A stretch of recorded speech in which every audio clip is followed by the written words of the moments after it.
Ang ikaduha nga libro, ang Dios kag ang iyaging pili nga mga tawo.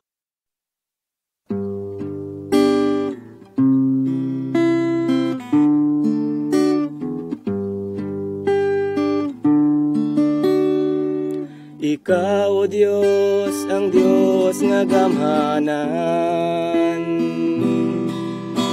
Ako nagasalig sa imo. Ikaw, O Diyos, ang Diyos nga makusog. Sa imo halin ang akon pagdaog.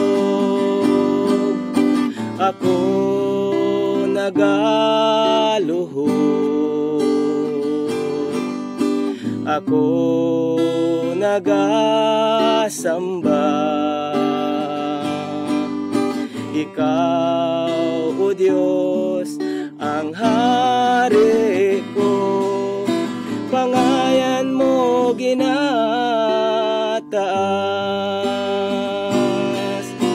Ako nagakanta, ako nagadayaw.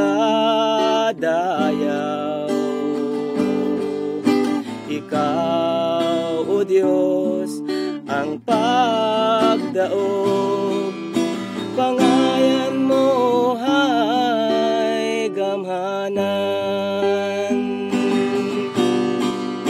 Ako nagaluhod, ako nagasamba. Ikaw, O Diyos, ang hari ko, pangayan mo ginataas. Ako nagakanta, ako nagadayaw. Ikaw, O Diyos, ang pagdaog, pangayan mo hay gamhanan.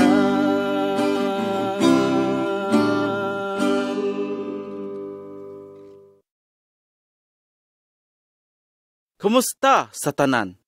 Kari kag magpamati sa istorya, parte sa mga tawo nga gingpili ng Dios.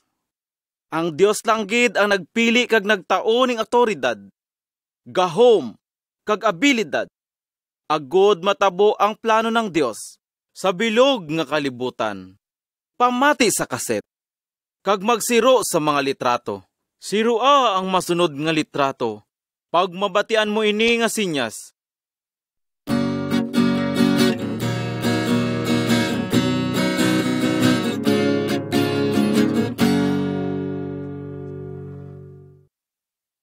Ang una nga litrato, ang kapid, gingtunaan 25-27. Nang una nga tiyempo, igwaning kapid nga lyaki. Ang pangayan ng panganay hay si Isaw, kag ang pangayan naman na manghod hay si Jacob. Si Isaw hay mayad mandakop ning ilahas, nga mga hayop sa kabukiran, kag hayos didto na siya gaistar. Si Jacob naman hay mahipos, kag sabayay lang. Si Isaw, ang mas palangga ng iyat tatay, nga si Isaac, kay naluluyag siya magkaon ng nadadakop nga mga hayop. Pero si Jacob naman, ang palangga ng iya nanay nga si Rebecca. Hisaka adlaw, si Jacob ay nagluto ning puya nga busoy, nga daw ang sahantak. Malagat-lagat, nag-abot naman si Isaw, halin sa pagpandakop ning ilahas, nga mga hayop. Hambay niya, "Ay, gutom na gid ako. Tawi abi ako ng ginaluto mo." nagsabat naman si Jacob. Oo, imo na initanan. Basta, ang kabaylo hay ang imo karapatan bilang panganay. Nagsabat naman si Isaw. "Sige, sugot na ako. Unhon ko pa ang pagkapanganay kung mamamatay naman ako sa gutom." Hambay ni Jacob. Kung sugot ka, manumpa ka anay. Nagsumpa gani si Esau, kaging tao kay Jacob ang karapatan ng pagiging panganay. Ging tao naman ni Jacob kay Esau, ang gingluto niya nga busoy, kagintawan pa niya ini ning tinapay. Pagkatapos niya kaon, nagpanaw siya nga daan. Tiyad adto, ging baliwaya ni Esau ang iya karapatan bilang panganay. Hindi naton ibaylo sa aber ano nga butang ang aton karapatan bilang unga ng Diyos.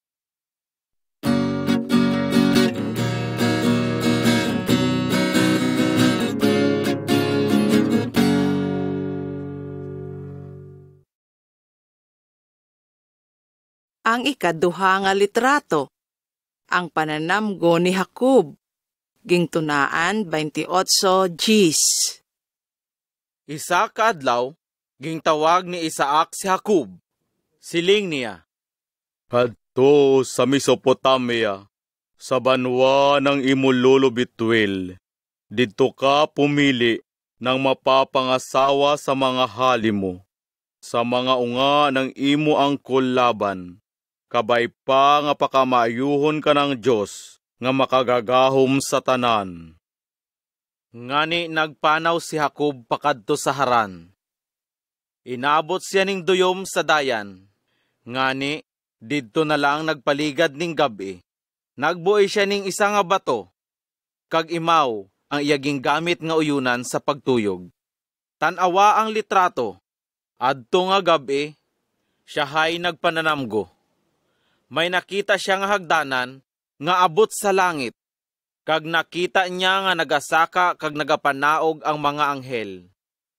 Malagat-lagat, gulpin na lang niya nga nakita ang Diyos sa iya alihid. Hambay sa iya, "Ako ang Diyos ni Abraham kag ni Isaac. Ining lugar nga imo ginahigdaan, ay itatao ko sa imo, kag sa imo mga kaapu-apuhan. Magadamo sinda nga magadamo, nga daw mga dapu-dapu sa duta, kag mapupuno ninda ang bilog nga kalibutan. Paagis sa imo kag sa imo kaapu-apuhan, pakamaayuhon ko ang tanan nga tawo. Tandae, tuytuyan ta ikaw, kag apinan aberdiin ka magkadto. Ibalik ko ikaw sa ini nga lugar, hindi ta ikaw pagpabayan, hasta nga matabo ang tanan nga ginsiling ko sa imo." nakabati si Jacob, kag ang hambay niya, Waya ako kasayod, nga yari gali diri ang Dios nga makagagahom, makayadlok ini nga lugar. Kay imaw gali ini ang bayay ng Dios, kag imaw ini ang puertahan ng kalangitan.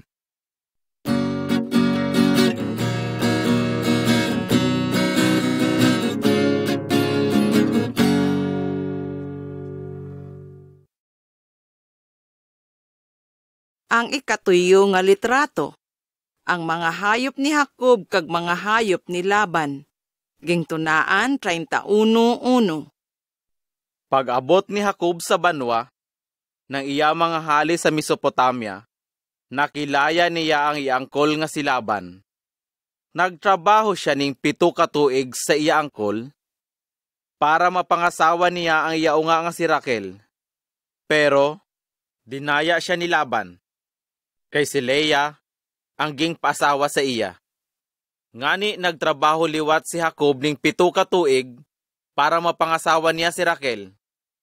Suno sa pangako ng Dios kay Jacob. Nagmanggaranon siya kag nagkaigwaning sarili nga pamilya. Isa ka beses siling ng Dios kay Jacob, "Magbalik ka na sa lugar ng imo mga maguyang, kay ibhan ta ikaw." Ngani, nagpamuhon siya kay Laban, pero hindi siya pagtugutan. Hambay ni Laban, "Pila ba ang gusto mo nga sweldo?" Sabat naman ni Jacob sa iya, Tiyad na lang ini, makadto ako niyan sa imo ging paalila sa akon nga mga hayop, kag buyagon ko ang mga karnero nga itom. Ang mga pito ng kambing nga may batik nga itom kag puti, imo na lang adto ang para sa akon. Pag-abot ng tiyempo, madali mo masayuran kung ako ay matutom sa imo o bukon. Nagsabat si Laban, "Maayo, sige, inang aton himuon. Mayad si Jacob mag-alila ning hayop. Ngani, matambok ang iya mga hayop kumpara kay Laban nga mga kaniwang-niwang. Ngani, nagpakamanggaranon siya. Nagdamo ang iya kahayupan, kag nagdamo da ang iya mga ulipon, kamilyo, kag asno.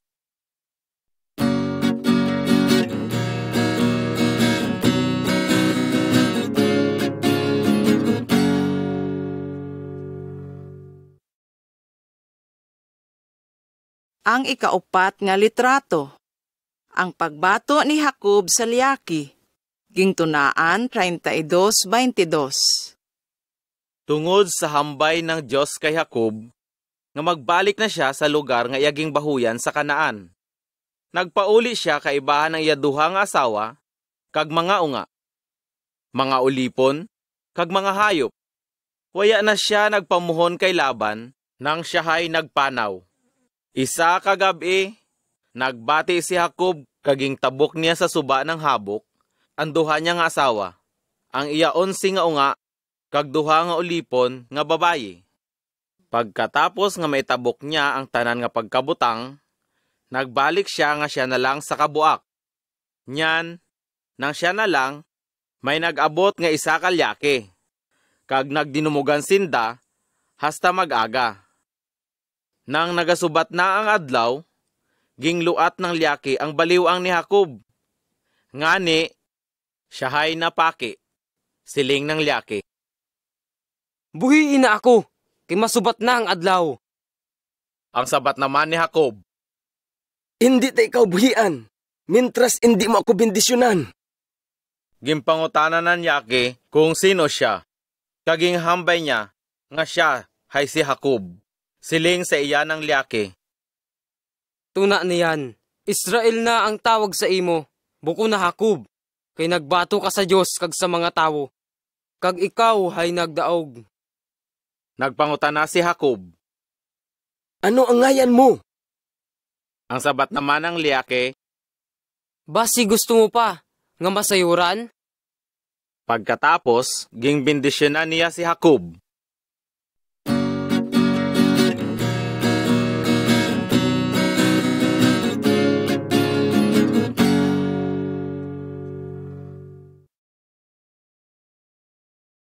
Ang ikalima nga litrato. Ang pananamgo ni Jose. Gingtunaan 37:1. Pag-abot ni Jacob sa Kanaan, dito siya nagtiner, saging istara ng iya tatay. Igwa siya ning unga nga ang pangayan hay Jose.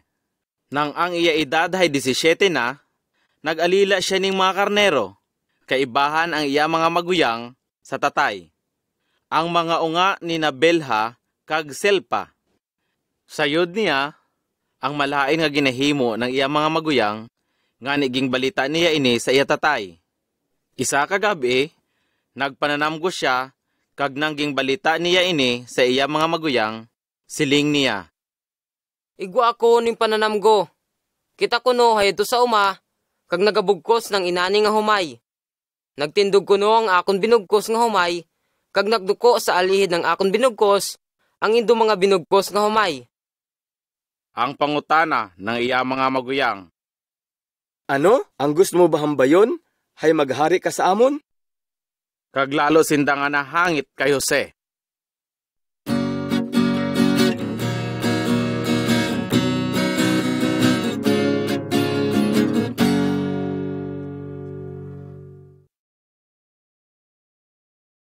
Ang ikaunom nga litrato.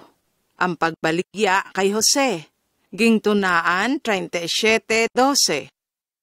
Isa ka adlaw, yadto sa lugar ng Sikim ang mga maguyang ni Jose, kay didto ninda gimbantayan ang alila nga mga hayop ng indatatay.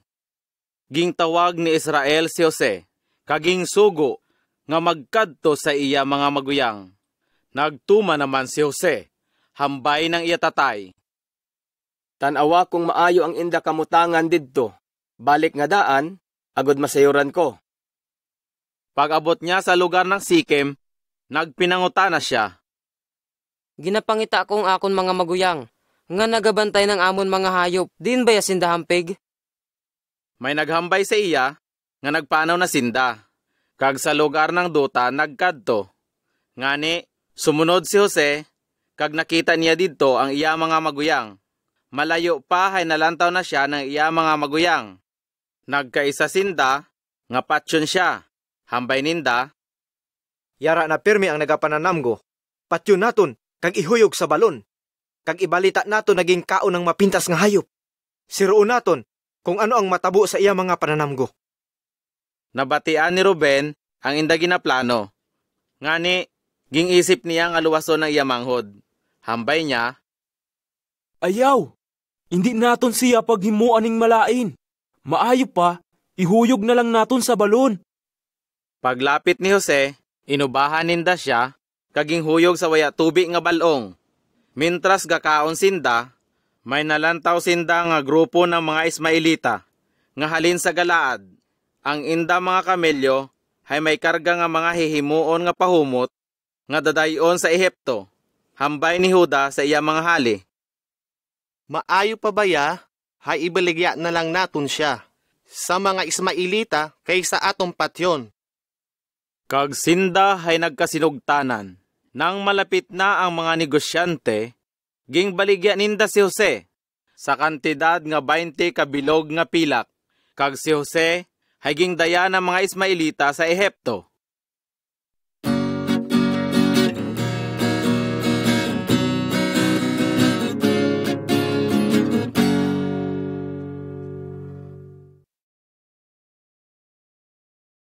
Ang ikapito nga litrato, ang pagtintar kay Jose, ging tunaan 39:1. Pag-abot sa Ehipto, si Jose hay ging baligya ng mga Ismailita kay Putipar, ang kapitan ng mga gwardya sa palasyo ng paraon. Sa bilog nga tiyempo, nang iya pagserbisyo sa bayay ni Putipar, ging buligan siya ng Diyos. Ngani, anuman ang iya ginahimo, hay naga-asenso. Nahalata ini ni Putipar, ngani saya kalipay, ginghimo niya ini nga katiwala sa bayay, kag sa tanan niya nga pagkabutang. Tuna adto, ging pakamaayo ng Diyos ang bilog nga pamilya ni Putipar, tungod kay Jose. Umasinso ang iya pangabuhian, ging salig ni Putipar kay Jose ang tanan, purya lang sa pagpili ng iya pagkaon. Nag-abot ang tiyempo, nga nagkagusto sa iya ang asawa ni Putipar. Siling sa iya, Kari, sa akon higdaan, ubayi ako. ya nagsugot si Jose, kag ang hambay niya, Waya nagakabaya ka ang akon amo, kayari ako. Ginghimo niya ako nga katiwala, kaging salig niya sa akon ang tanan sa bayay. Purya lang sa imo nga iya asawa. Kahinangyan, maging matutom gid ako sa imo asawa, kag hindi ko mahimo ang makasala sa Dios. pero isa ka adlaw, nang si Jose hayadto sa bayay, agod himuon ang iya trabaho. Tiyempo naman nga waya didto ang iban nga ulipon, gulpi na lang ngaging hawiran siya ng babayi, kag naghambay. Karna, sa higdaan ko, maubay kita. Kumaripas ning jagan paluwas si Jose, pero nahawiran ng babayi ang iya balabal. Sa natabo, si Jose pa ang ging pabintangan ng babayi, nga ging himuan kuno siya ning malain.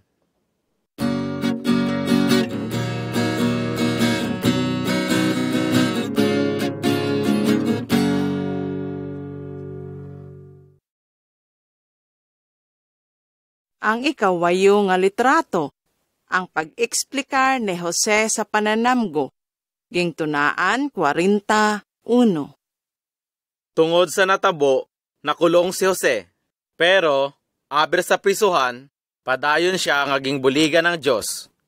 Isa ka adlaw, ang pinakapuno nga katiwala sa mga ilimnano ng paraon, kag ang pinakapuno nga katiwala sa paghimo ng tinapay, hay pariho nga nagkasala. Ngani, sinda gimpakulong. Isa ka gabi, sinda nga duha, hay nagpananamgo. Pero, waya ning aber isa nga makaesplikar sa inda kung ano adto ang gusto hambayon. Ang siling ni Jose sa inda, Ang Dios lang gid ang makatao sa aton nang gusto hambayo ng mga pananamgo. Ano ba ang indo pananamgo? Ang pinakapuno nga katiwala sa mga ilimnanon, ang una nga nag-istorya. Siling niya, Sa akon pananamgo, yadto ko na ko sa may puno ng ubas nga may 3 nga sanga. Bit-bit ko ang saro ng paraon. Ngani, pinuga ko ang ubas, kaging tao sa paraon. siling ni Jose, Sa suyod ng tuyo ka adlaw, ipatawag ka ng paraon kag patatawaron. Ibalik ka sa dati mo nga trabaho. Kung yadto ka na, sambita abi ako sa paraon para makaluwas ako dire. Sa matuod lang, gingdaya ako dire halin sa lugar ng mga Hebreo, kagwaya gid ako ning sayod nga kabangdanan para mapriso. pagkabati ng pinakapuno nga katiwala sa paghimo ng tinapay, nga maayo ang gusto hambayon ng pananamgo ng iya kaibahan, ginghambay da niya kay Jose ang iya pananamgo. Ako da, hay may pananamgo. Ako kuno, hay may sunggoy nga 3 ka basket. Ang sa pinakaibabaw, hay may suyod nga iba-iba nga pagkaon nga tinapay, para sa paraon. Pero, ginto ka ato ng mga pispis. Siling ni Jose sa iya, Ini ang gusto hambayo ng imo pananamgo. Sa suyod ng tuyo ka adlaw, ipatawag ka ng paraon, kag papugutan ka. Pagkatapos, ibitin sa kahoy ang imo lawas, kag pabayan nga tukaon ng mga pispis. sa ikatlo ka adlaw, hay birthday ng paraon, natabo ang ginhambay ni Jose sa duha. Pero, waya na siya madumdumi ng pinakapuno nga katiwala sa mga ilimnanon.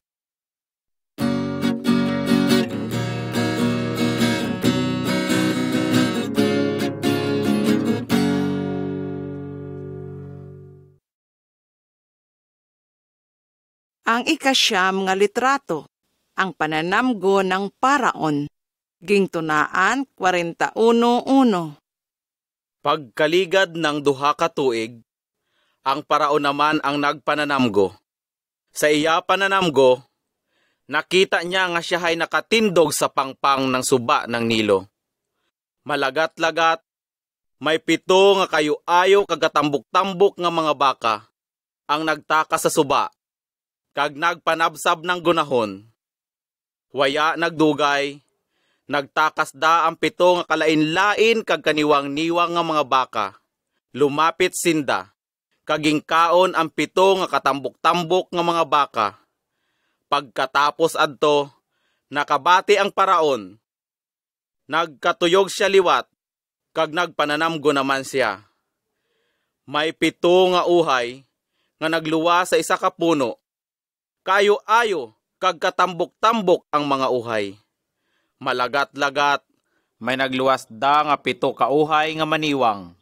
Kag hayos upan na lang tungod sa mainit nga hangin. Kinaon ng mga maniwang ang matambok nga mga uhay. Pagkatapos adto, nakamangno ang paraon. Nasayuran niya nga nagapananamgo gali siya. Pagkaaga, nalibugan gid siya. Ngani, gingpatawag niya ang tanan nga mga salamangkero, kag mayat sa bilog nga Ehipto.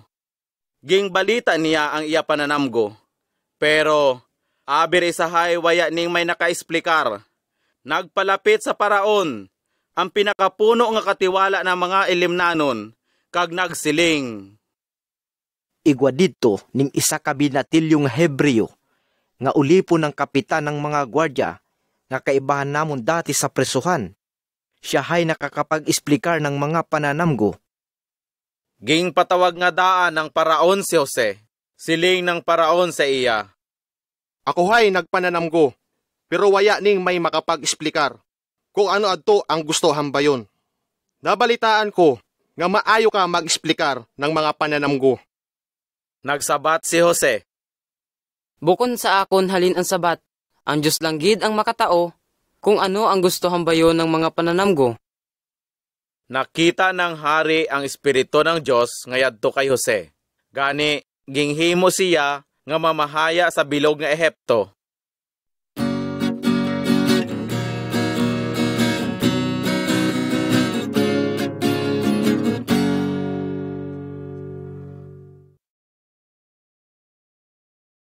Ang 10 nga litrato, ang ginghimo ni Jose sa iya mga maguyang.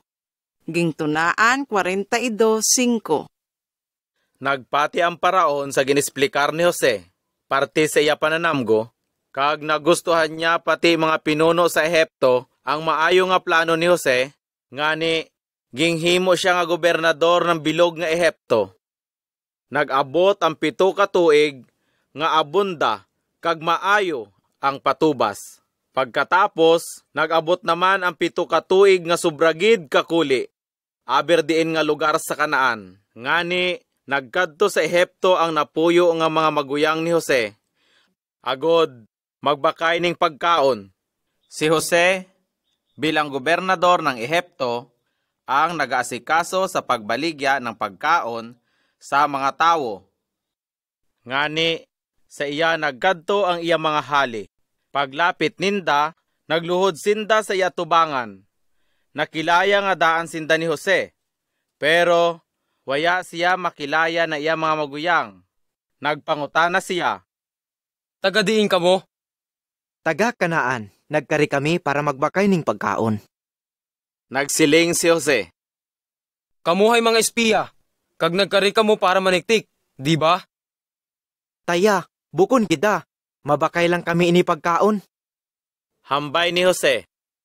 Hindi ako magpati, nagkari ka mo para tiktikan kami. Ngani, nagpakitlooy sinda. Kami, haydusi nga mangmanghod, yadto sa Kanaan ang amon tatay. Ang kamanghura namon hay wayaging panunta, ang isa naman hay patay na. Pareho naging hambay ko, kamuhay mga espiya. Ginasumpa ko sa ngayan ng paraon. Hindi kamo makapauli, mintras waya nindo, ginaday adire, ang indo kamanghuran.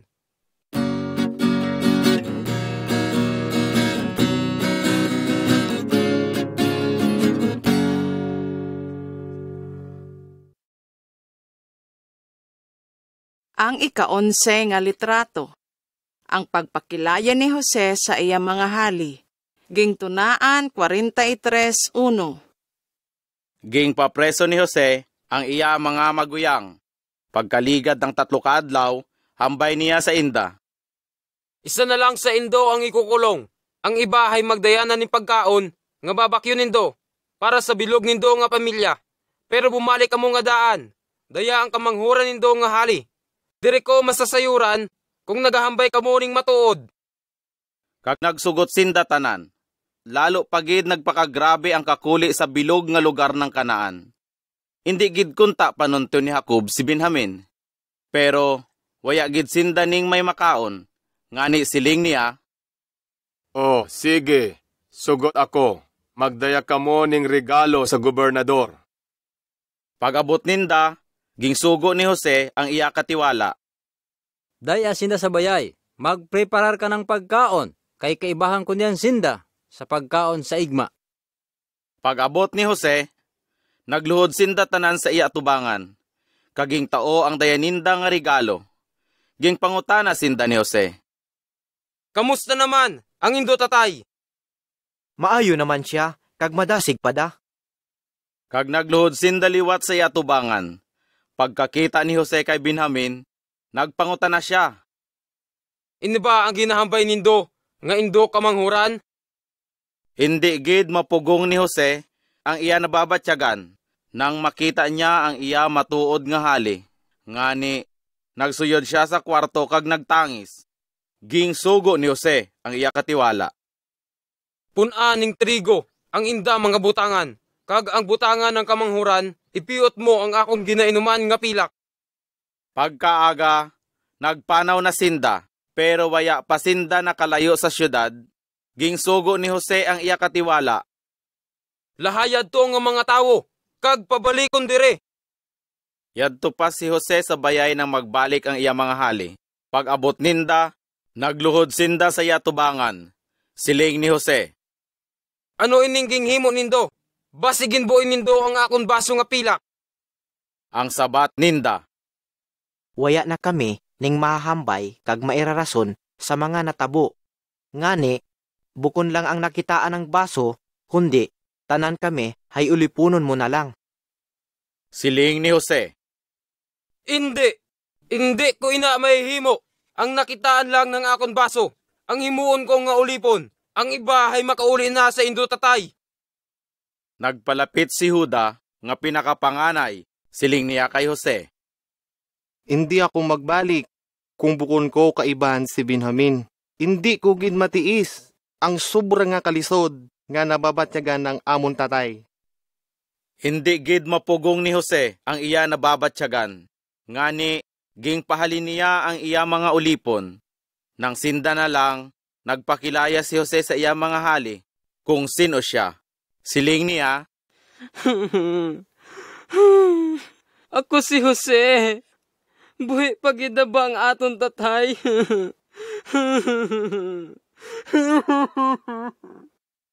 nagulpihan gid ang iya mga hali sa inda na batian. Kagwaya gid sinda makasabat, siling niya, Kare, palapit ka mo sa akon. Ako nga na si Jose. Ang induhali nga gimbaligya nindo sa Ehipto. Pero, ayaw na ka mo malisod sa natabo. Ayaw nindo magbasuya ang indo sarili. Saging himo nindo sa akon. Ang Diyos ang nagpadaya sa akon dire. Agud luwason ang indo kabuhi.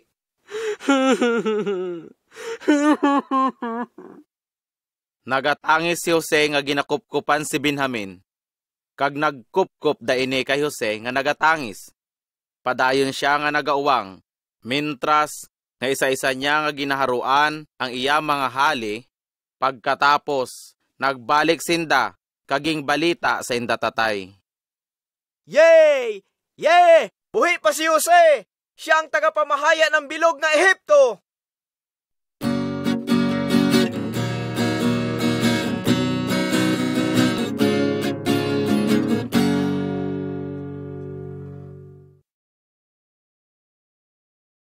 Ang 12 nga litrato. Ang pagbindisyon ni Jacob kay Ephraim kag kay Manase. Gingtunaan 48:1. Nagkadto si Jacob kaibahan ang iya tanan nga pamilya, kag mga pagkabutang sa Ehipto. Tudugid ang iya kalipay nang makita si Jose. Isa ka adlaw, nabalitaan ni Jose nga may sakit ang iya tatay. Ngani, gingdaya niya ang duha niya nga unga, si Manase kag si Ephraim, para bisitahon. Nang ginghambay kay Jacob nga paaboton si Jose, nagpilit siya nga nagbangon, kag nagpungko sa iya higdaan. Pagkakita ni Israel sa mga unga, nagpangutana siya kay Jose. Ini ba ang imo mga unga? Nagsabat siya. Oo, sinda ang gintaos sa ako ng Diyos, diri sa Ehipto. Siling ni Israel. Palapita sinda diri sa akon, kay agod mabindisyonan ko. Halos hindi na makakita si Israel tungod sa iya kaguyang. Ginglapit ni Jose ang iya mga unga. Gingkupkupan kaging haruan sinda ng indalulo. Siling ni Israel kay Jose. Waya na ako ning paglaom nga makita ko pa ikaw. Nyan, nakita ko pati ang imo mga unga. Pagkatapos, gingpapalapit niya sa maguyang ang iya mga unga. Si Ephraim hampig sa waya, kag si Manase ay hampig sa too. Pero, gingpakuros ni Jacob ang iya kamot, kaging tungtong ang too sa uyo ng manghod nga si Ephraim, kag ang waya sa uyo ni Manase, kaging bindisyonan. Nang makita ni Jose ang ginghimo ng iya tatay, ginghawiran niya ang tuo nga kamot, agod isaylo sa uyo ni Manase. Hambay niya, Ini ang panganay tay. Sa iya itungtong, ang imo tuo nga kamot. pero nagsabat si Jacob. Sayod ko ina. Sayod ko nga magiging gamhanan si Manase, pati ang iya mga unga. Pero, lalo nga magiging bantog ang manghod niya. Ang iya lahi ay magiging gamhanan nga mga nasyon.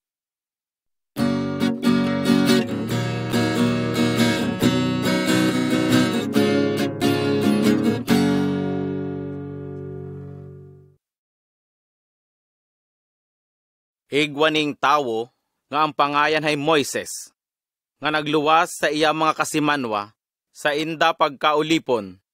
Maitutudlo da niya sa aton nga makaluwas kita sa gahom ni Satanas. Pamati mintras nagasiro sa litrato, pag nabatian mo ini nga tunog.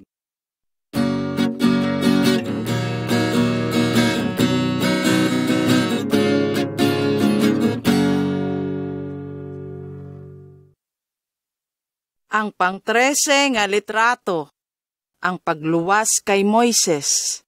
Exodus 2:1. May mag-asawa nga halin sa lahi ni Levi, ang nag-unga ning Lyake sa Ehipto. Kayo-ayo gid ang unga. Ngani, 3 ka bulan ini ngaging tago ng iyan nanay. Nang hindi na niya ini pwede itago, nagbuoy siya ning isa ka basket, kaging pahira ning alkitran. Pagkatapos, ging suyod niya didto ang unga, kaging butang sa alihid ng suba. Ang maguyang naman nga si Miriam, hayad to sa malayo-layo, agod si roon kung ano ang natatabo. Adto nga adlaw, maliligo sa suba ang unga nga babayi ng paraon. Nalantaw niya ang basket, ngani ging pabuoy niya ini sa iya kabulig nga kaibahan niya sa suba. Nang ging tao sa iya ang basket, ging pabuksan niya, kag nakita niya ang unga nga nagatangis. Naluoy gid siya, kag nahambay niya. Ini ay unga ng isa ka Hebreya. Ang dalagita nga si Miriam, nagpalapit sa prinsesa kag nagsiling. Kung gusto mo, pangitaan ko ikaw, ning isa ka Hebreya, nga magdipara sa ina nga unga. Sabat naman ng prinsesa. O sige, pangitay ako. Nagpanaw ang dalagita, kaging tawag niya ang iyan nanay. Pag-abot ng nanay, ging siling ng prinsesa. Di paraha ini nga unga, kay suhuyan ta ikaw. Ngani, ging buoy ng nanay ang unga, kaging bantayan. Nang mabahoy na ang unga, ging dayas siya ng iyan nanay sa prinsesa, kag siya haging kabig nga unga ng prinsesa. Siling ng prinsesa. Napuyot ko siya sa tubi, ngani, Moises ang ipapangayan ko sa iya.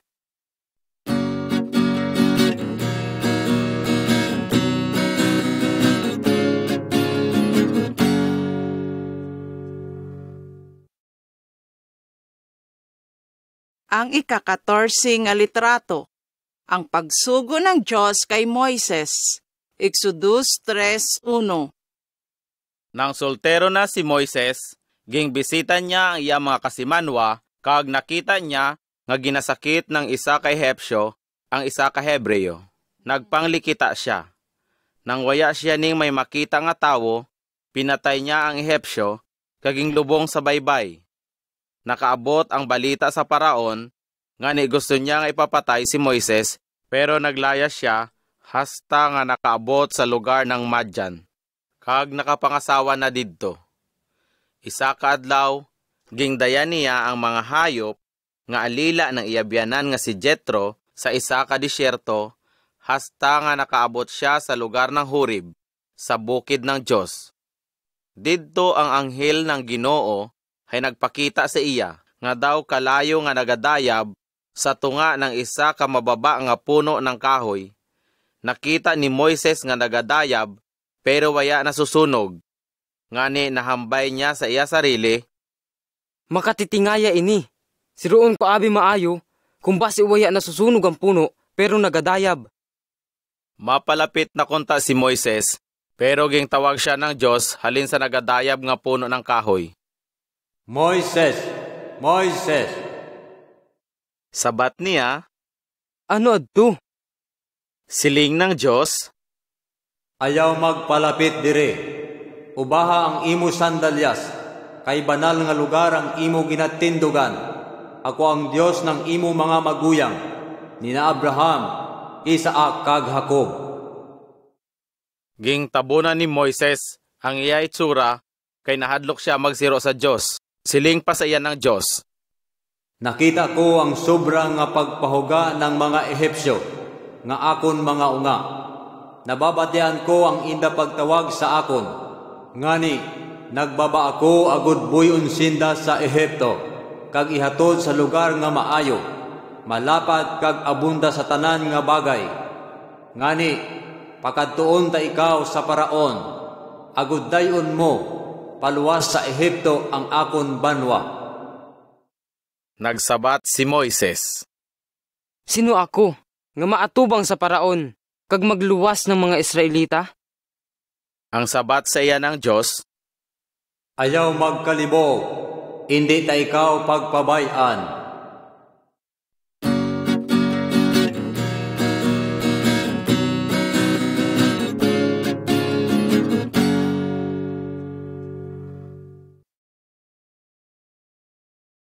Ang ika-15 nga litrato, ang pag-atubang ni Moises sa Parao. Exodus 7:8. siling pa ng Diyos kay Moises. Himuon ta ikaw nga daw Diyos sa atubangan ng Paraon. Pero patugason ko ang tagipusoon ng Paraon. Aber pa, maghimo ako ning madamo nga makatitingaya sa Ehipto. Kung tiyad ina, ipabatyag ko sa inda ang akon kahangit. Pagasilutan ko ang bilog nga Ehipto. Ang hambay ng Ginoo, ang Diyos ng Israel, tuguti na magpanaw ang akon mga tawo. Pero hambay ng hari, Waya ko nakilaya ang Diyos, kag hindi ako magtugot nga magpanaw ang mga Israelita. pagkatapos adto, gingtuman ni Moises kaibahan si Aaron ang gingsugo ng Diyos. Siling pa ng Diyos ka na Moises kag Aaron, Kung hambayo ng Paraon, nga magpakita kamo ning mga makatitingaya bilang pamatuod nga ginsugo ko kamo. Ipapilak mo kay Aaron ang imo sungkod sa atubangan ng Paraon, kag inihay magiging sawa. ngani nagkadtusinda sa Paraon, suno sa gingsugo sa inda ng Dios. Pag-abot didto, gingpapilak ni Moises kay Aaron ang iyasungkod sa atubangan ng Paraon kag sa mga tawuhan, kag naging sawangani ang sungkod ni Moises. Tungod sa natabo, ging patawag ng Paraon ang mga mayad, kag mga salamangkero, kag ging patuyaran ang ginghimo ni Aaron. Ging pilak daninda sa duta ang inda mga sungkod, kag naging sawada. Pero ging kaon ang sungkod ni Aaron ang inda mga sungkod nga naging mga sawa. Aber tiyad adto ang natabo, nagmatugas gihapon ng Paraon, kag waya siya nagpamati kana Moises kag Aaron, pareho ng ginghambay ng Diyos.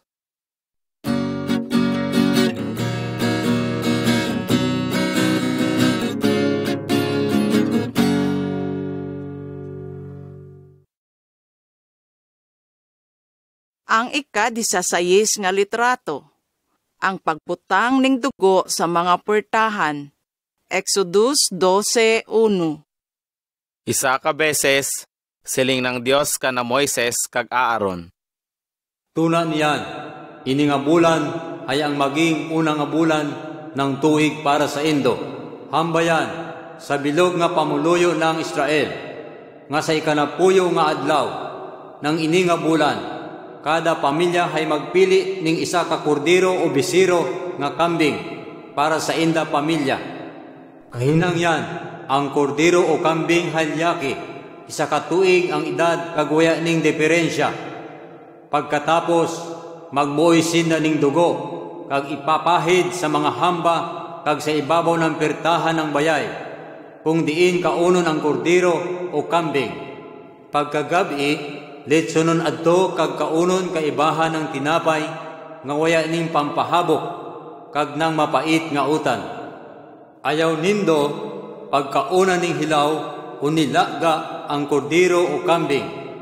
Sa adto da nga gabi, libuton ko ang bilog nga Ehipto kag patayon ko ang tanan nga panganay nga lyaki, aber tawo o hayop pa. Silutan ko ang tanan nga Diyos-Diyosan sa Ehipto. Ako lang ang Diyos. Lampasan ko ang tanan nga bayay nga makita ko nga may pahid nga dugo. Kagwaya ning malain nga matabo sa Indo. Sa pagsilot nga himuon ko sa bilog nga Ehipto. dugo ang magiging palatandaan nga Israelita ang nagaistar sa adto nga bayay. Nang adto da nga gabi, pinatay ng Dios ang tanan nga panganay nga liyake sa bilog nga Ehipto, tuna sa panganay ng paraon nga tagapagmana ng trono, hasta sa unga nga nakakulong sa prisuhan. Namatay da ang panganay nga mga hayop, nabatian ang kakusog-kusog nga tinangis na mga Ehipsyo, kay tanan nga bayay hay namatayan ng panganay nga liyake. Ngani ging patawag ng paraon si Moises. Siling niya, Sige, layas na kamo, kag nang imo mga tawo, bayain ang amon lugar. Panaw na kang magsamba kamo sa indo Dios.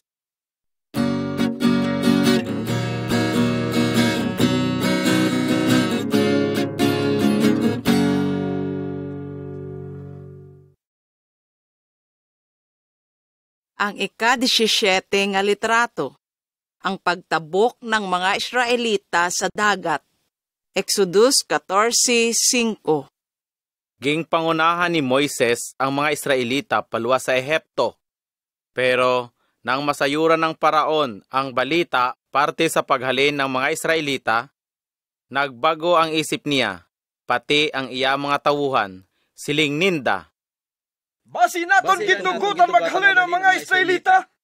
Di waya na ni masirbisyo sa aton. Basi gani. Tinugutan na busa nindo. Ilam. Di waya na gid na may magserbisyo sa aton. Ginpahalin na busa. Imaw gid gani. Ilam pa sa indo. Ging papreparar ng paraon ang iya karwahe nga pangyera, kag ang iya mga sundalo. Tudugid ang kahadlok ng mga Israelita. Pagkakita ninda nga ginalahay sinda ng paraon, kaibahan ang mga sundalo. Ngani, nagpangamuyo sinda sa Diyos. Siling ni Moises, Magpakaligon ka mo. Ayaw ka mo mahadlok. Siruan na lang nindo kung paano ka mo pagaluwaso ng Diyos. Hindi na nindo makita liwat, ina nga mga Ehipsyo, aapinan kita ng Diyos.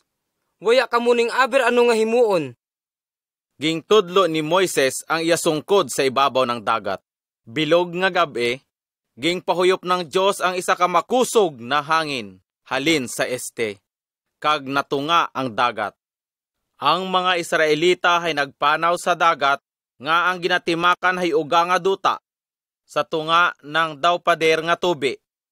Ging lahay sinda ng mga sundalo nga Ehipsyo, sakay ng mga karwahe, kag mga kabayo. Nang pasubato na ang adlaw, ang mga Ehipsyo ay ginggulo ng Diyos, paagi sa daw haligi nga kalayo, kag nang panganod. Naglubong ang gulong ng mga karwahe, ngani hindi na sinda makalahay ng matulin. Ngani, siling ninda. Hay! Mahalin na kita diri! Karna! Diyos na ang kalaban naton! Taya, dalia! Mahalin na kita diri! Dalian nindo! Dalia! Siling ng Diyos kay Moises. Itudlo mo ang imo sungkod sa ibabaw ng dagat, kag matabunan ng dagat ang mga Ehipsyo, pati ang inda mga karwahe. Hindi kita magbato sa Diyos.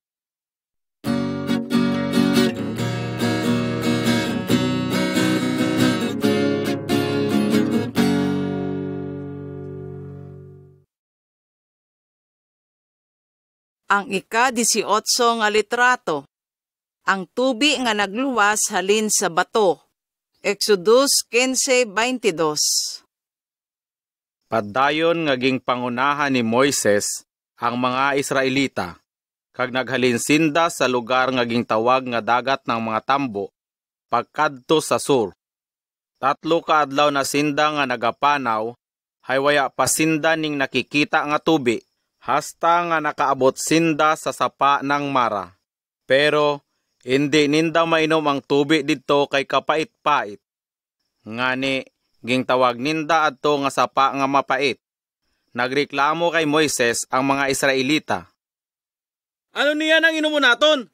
Ano niya ang inumo naton? Dohunasan ang puwa ko. Kay napagid ako ginauhaw. Aber-ganot yan na may galuwas sa akon. Basi! Ilam gani kung ano? Oo gani, taya. Tungod didto, nagpangamuyo si Moises sa Diyos. Ging tudlo naman sa iya ang isa ka utod nga kahoy.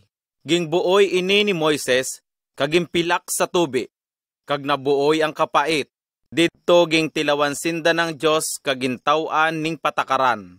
Ang siling niya, Kung ako hay sundo nindo, nang bilog sa indo tagipusoon, kung himuon nindo ang matarong kag sundo ng akon kasuguan kag mga patakaran. Hindi ko ipatilaw sa indo ang aber nga mga sakit nga ging padaya ko sa Ehipto. Ako ang Dios nga indo miyog boyong. hindi kita magduda sa pangako ng Diyos. Kag sundon naton ang ihambay ng bilog sa indo tagipusoon, kag himuon naton ang iya kabubuton.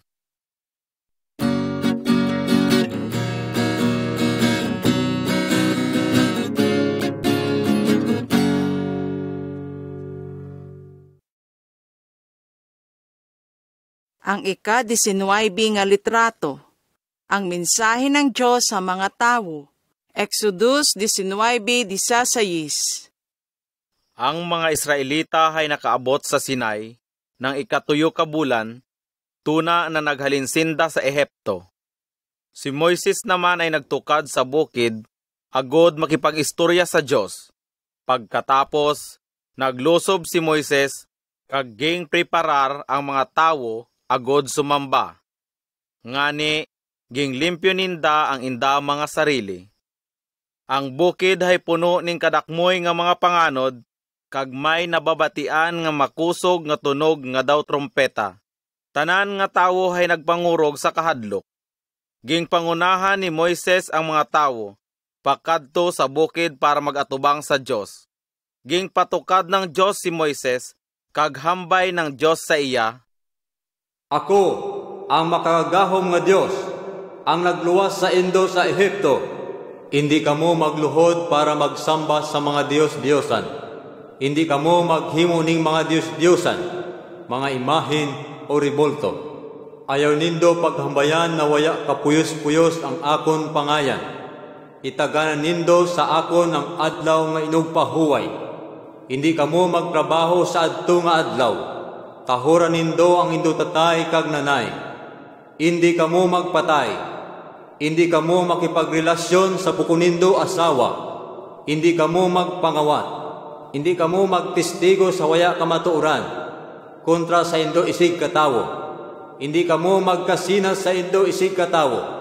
Sa inda asawa, mga ulipon, mga hayop, o anuman nga mga pagkabutang. Pagkatapos ging sulat ng Diyos ang mga laye, sa bato kaging daya ini ni Moises sa mga tawo sa ubos ng bukid.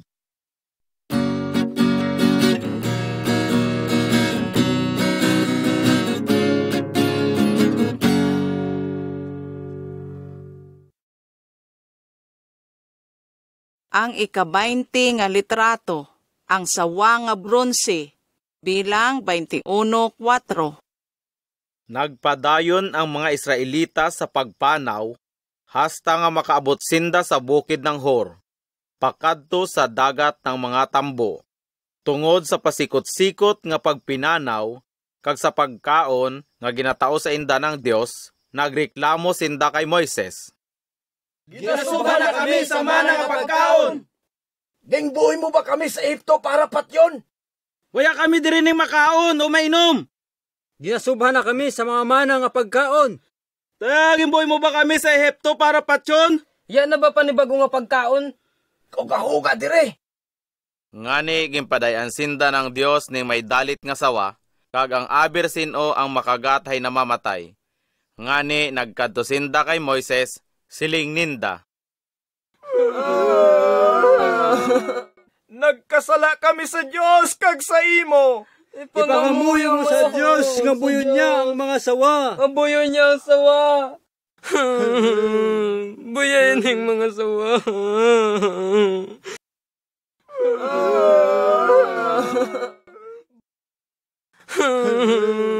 Buyayin ang mga sawa. Nagpangamuyo naman si Moises, kag tiyad ini ang sabat sa iya ng Diyos. Maghimo kaning isa kasawa nga bronze, ibutang mo adto sa punta ng kahoy, kag ang aber sino ang makagat ng sawa, nga nakasiro dito ay hindi mamatay. Tiyad nga ni adto ang ginghimo ni Moises. Tuna adto, tanan nga makagat ng sawahay na mamatay. Pero pag makasiro sa sawa nga bronse, ay waya na mamatay. Bag-o mamatay si Moises, nagsiling ang Diyos sa iya. Mapadaya ako ng isa pa nga propita, pariho mo para sa mga Israelita. Magahambay siya sa mga tao ng akong tanan isugo.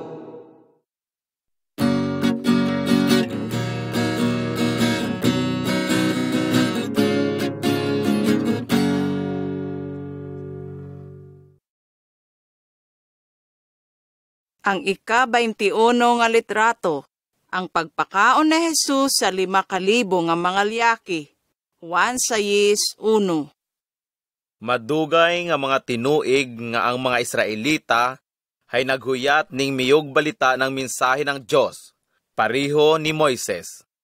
Nang ulihi, gingunga si Jesus sa Bethlehem. Gingtudloan niya ang mga tawo ng mensahe ng Diyos. Isa ka adlaw, nagkadto si Jesus sa lugar nga malapit sa dagat ng Galilea, nga ginatawag nga dagat ng Tiberias, para magtudlo sa mga tawo ng maayo nga balita halin sa Diyos.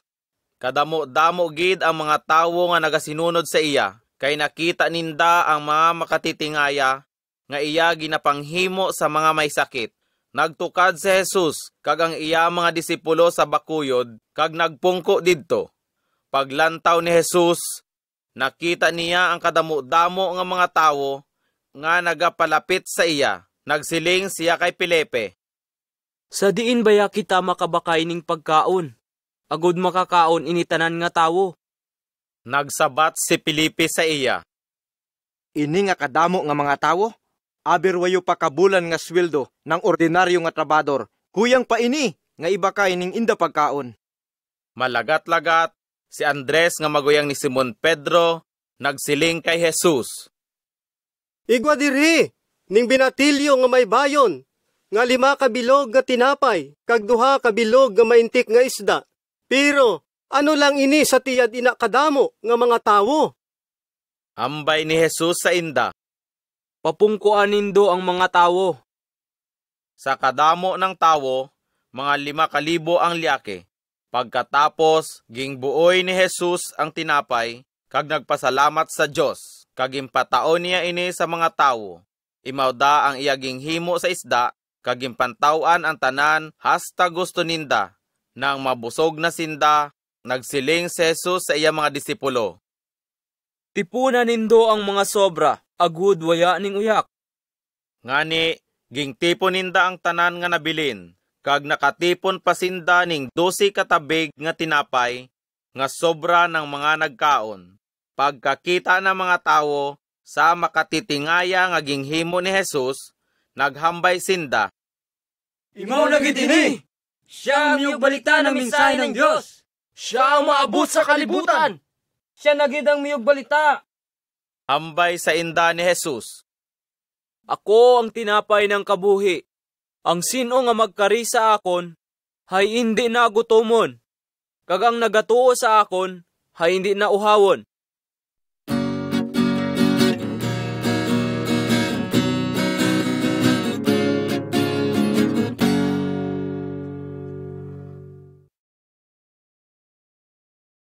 Ang ika-22 nga litrato, ang pagbaylo ng hitsura ni Jesus.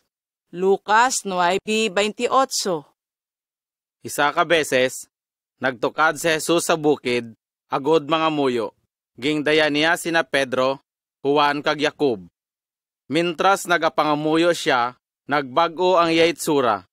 Ang iya baro ay naging puti, kag masilaw gid. Malagat-lagat, may 2 kalyake, ang gulpila nga nagpakita. Sina Moises kag Elias nga nakipag-istorya kay Jesus.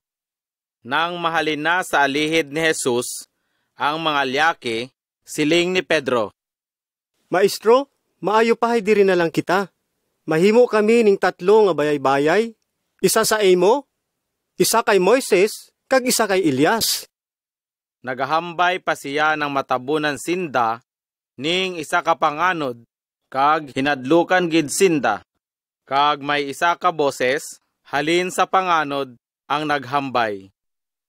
Ini ang akon unga, ang akon ging pili. Pamatiin nindo, kag sunda siya. Kung nagabasa kita ning Biblia, nagapamati kita kay Jesus.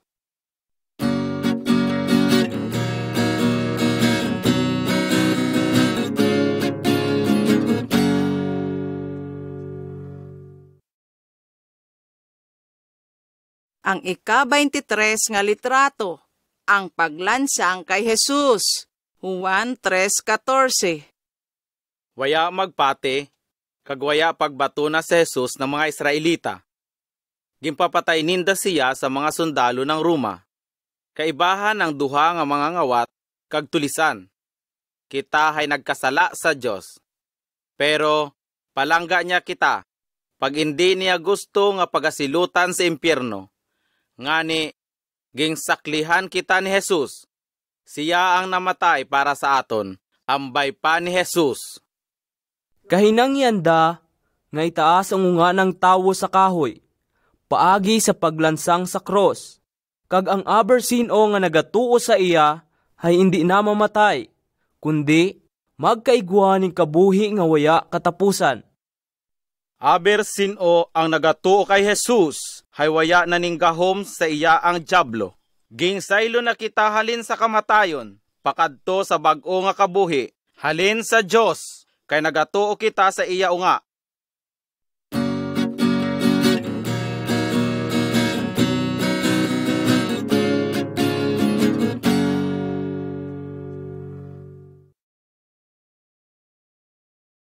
Ang ika-24 nga litrato, ang pagbalik ni Jesus pakadto sa langit, hinimo 1:6.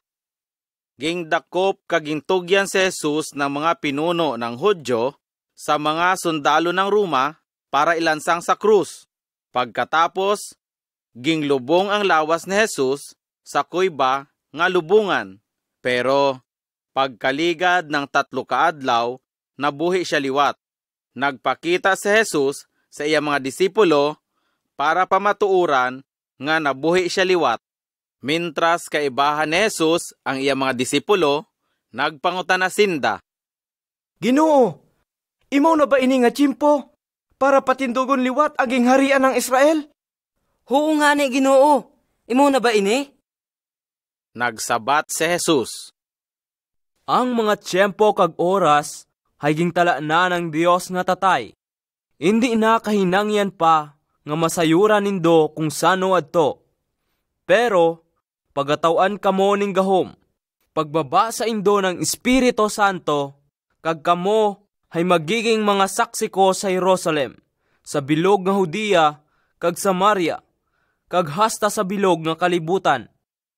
Pagkahambay adto, siya hay gingsaka sa langit. Mintras nagatanaw sinda sa iya, hasta nga matabunan siya ng panganod. Mintras sinda nagasiro sa langit, may duha nga lyaki nga nakaputi ning baro, ang golpe nga nagtindog sa alihit ninda, kag nagsiling. Mga taga Galilea, basi kamo nagahangad sa langit? Si Jesus nga nagsaka sa langit, ay mabalik liwat. Ngani maging preparado kita sa iya pagbalik. Kay isa ka adlaw, mabalik si Jesus. Tipuno niya ang tanan nga nagatuo sa iya, para makaibahan niya sinda sa langit. Magtuo ka kay Jesus, niyan para magkaigwa ka ning kabuhi nga waya katapusan.